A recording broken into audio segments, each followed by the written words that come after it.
places with her people. Oh, yeah, you're right. Oh, all right. Yep. What's that tradition? We're never organized? We embody. All right. That's right. Just get the voice. Okay. Thanks very much. I like the cowbell. Reminds me of all the 70s music I heard growing up.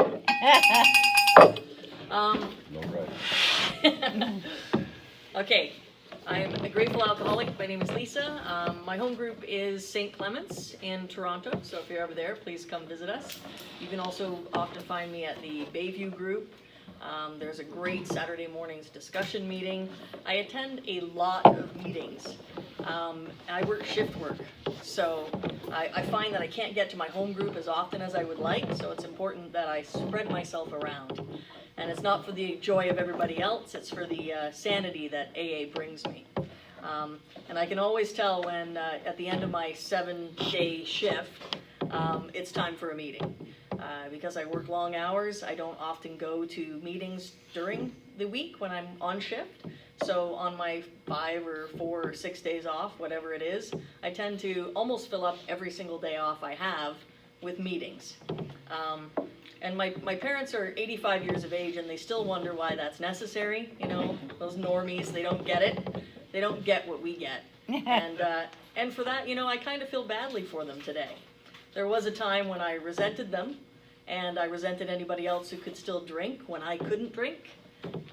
But today I am so grateful to be in this program and to have something that I never had before, which was peace of mind. This is an amazing program. It's given me so much. You know, a lot of people say they get stuff back.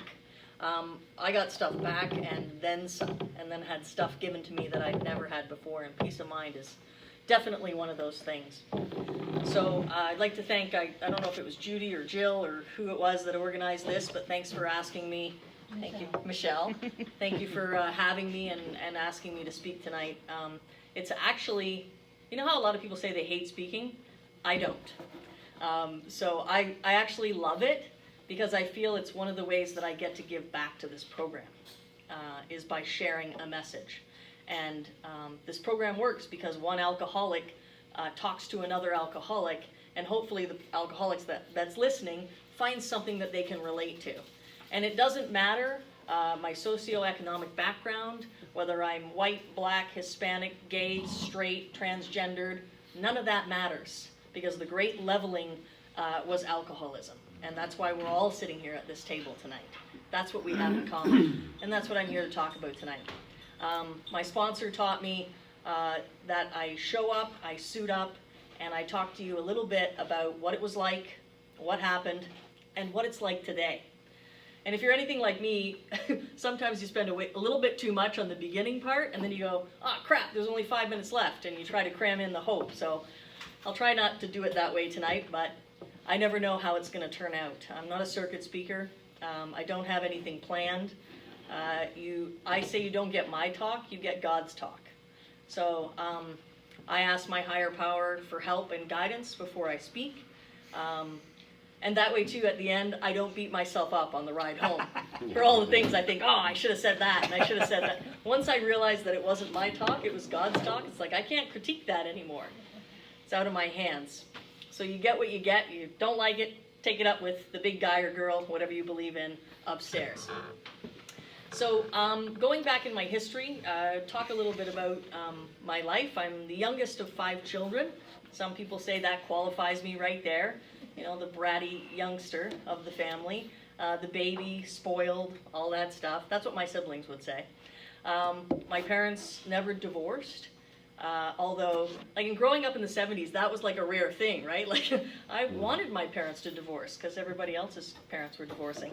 And I came from a household where there was a lot of yelling. They didn't know how to communicate, so they tried, I guess the loudest person won. So I did, one of the things I remember, I was angry at God a lot when I was growing up. God didn't seem to answer my prayers, one of which was, please let my parents divorce, because it was a little bit of a volatile relationship. But they're 85 and they're still together today, and I'm glad they've stayed together. They've worked things out, and this program has taught me acceptance and accepting the things you cannot change. So, youngest of 5, we grew up in a small town, Woodstock, Ontario. Then my dad got a different job and we moved to Mississauga. And I moved around a lot in Mississauga. He moved a little bit. So I wasn't at the same school for very long, so I was constantly having to make new friends. I do tell this part of my story. I think it's important to talk about some of the bad things that happened in life, because when I first came in, here's one of the differences between then and now. When I first came into Alcoholics Anonymous, I had a giant cinder block on my shoulder. I was full of resentment, full of bitterness, full of anger, full of fear, full of worry, a lot of self-pity. And that self-pity I carried around with me, and I talked about it a lot. If you had my problems, you'd drink too. And you'd drink like I did. So step off, get away from me. You know, I have a right to drink the way I drink.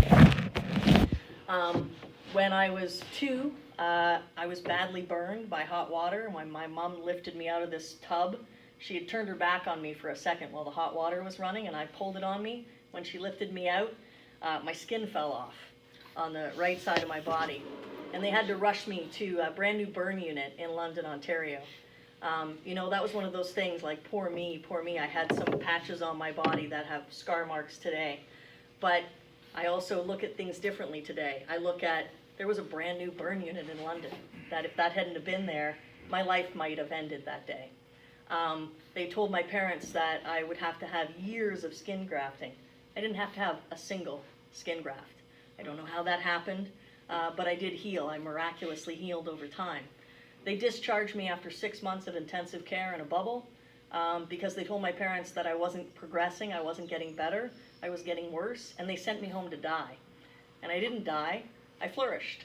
And the doctors then thought that maybe it was because of the complete isolation. And I was from a family of 7 people. And then I had been in this bubble for 6 months where I didn't have any contact with, humanity. That was one of the things that happened to me. When I was 5 years old, I was abducted by a neighborhood pedophile and held hostage and abused and molested for 8 hours until my mother went door to door and found me. And when she took me out of the house, I had been told, don't you tell the truth. Your parents won't love you anymore. I'll hunt them down, I'll kill them if you tell them the truth. And my mom said to me, in what I thought was an angry voice, but it was a voice full of fear, did that man do anything to you? There was a part of her as a mother that knew that something had happened to me. But I learned that day how to lie for self-preservation.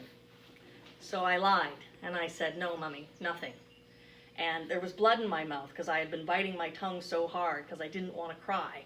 And, she took me home, and we didn't speak about it for many months until they couldn't figure out why I was having all these night terrors all the time. And finally, the secret came out.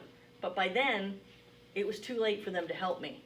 So that was my first lesson, although I didn't realize this until looking back, going through my inventory with AA, that I would learn that being dishonest for self-preservation can actually harm me.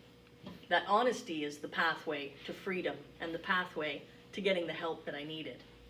And the only reason I tell these things as part of the beginning of my story is so that people can see if you are here and you've suffered some great tragedy in your life, whether it's loss of a loved one or whether something horrible has happened to you in your life, I hope that you'll hear my story and you'll say, well, she can get sober, then I can get and stay sober. That's the message of hope that I hope to bring every time I talk. It's that no matter what has happened to you in your life, that I believe if you apply the steps of this program, that sobriety is definitely within your grasp. And I also think it's my duty to share that story in order to help other people. So we move around a lot, and I'm like any normal kid. I think I want love from my family, from my parents. My parents argued a lot. My mom was a little bit harsh. She had also a difficult upbringing. I've since come to forgiveness, and we have a much better relationship today, and we can communicate, whereas before all we did was fight, scream, yell, and argue. I learned what was shown to me, and so we had a tumultuous relationship for many years, but because of this program, I feel like I have a relationship with my parents today that I never would have had if it wasn't for Alcoholics Anonymous.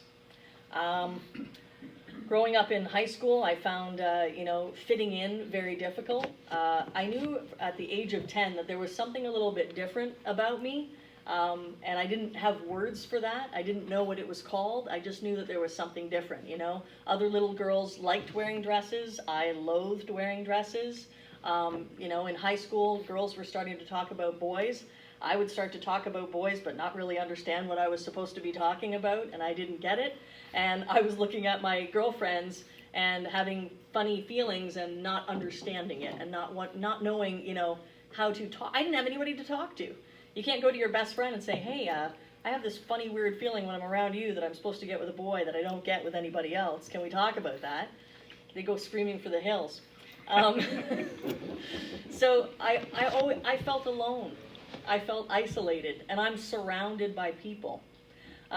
When I was younger too, I was, probably because of the things that had happened to me when I was younger, I was introverted and shy, and I didn't say a lot.